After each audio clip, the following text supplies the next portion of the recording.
Let me show you how I'm preparing for parent-teacher conferences. The first thing I did was do my assessment with all of my students. This is assessing shapes, colors, numbers, counting, letters, fine motor with name writing, and social emotional skills. When I'm finished, I take all of the data and put it on my assessment checklist. I use the same checklist for all 3 assessment windows so that I can see the growth for each student throughout the entire year. After I have this filled in, I'm going to take a yellow marker and highlight 2 goals for each child. I do this by first choosing the simplest category that they need to master. If they don't know shapes and colors, that would be their goals. Now I can fill out their developmental and educational goals sheet that I'll share with parents at conferences. All of the goals are on one page, and I just highlight the 2 that they're going to work on. This makes the process so much simpler than filling out an entire form for each child.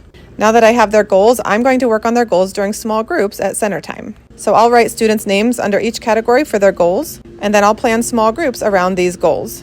For instance, if I have 4 friends in the shape group, I'll call all 4 of them over at one time and we'll play a shape game together. This next paper is for my reference when I'm doing conferences.